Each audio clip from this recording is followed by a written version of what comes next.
एक व्यक्ति 3600 के 2 खिलौने ए और बी को खरीदता है। वह खिलौने ए को 20% और बी को 50% के लाभ पर बेचता है और दोनों खिलौने का विक्रय मूल्य समान होता है। जो ए का सेलिंग प्राइस है वो बी के सेलिंग प्राइस के बराबर है।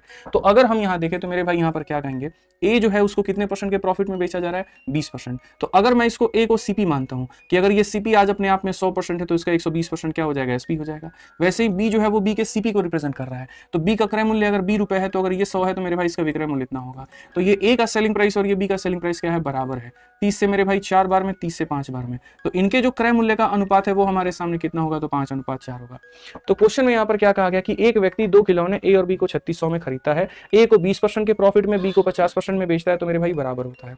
यानी इनका मेरे भाई अगर हम देखें खरीदने का अनुपात 5 और 4 का है। मेरे भाई 9 यूनिट का मान सवाल में बड़ी इज्जत से यहाँ पर दे रखा है कि दोनों को मिला करके उसने 3600 में खरीदा है। तो ए की कीमत हमारे सामने कितनी होगी, तो ए की कीमत हमारे सामने 400 होगी। ए की कीमत हमारे सामने कितनी होगी, 400 होगी। अगर ए की कीमत हमारे सामने 400 होगी तो बी को उसने कितने में खरीदा है, 4 × 4 1600 में खरीदा है।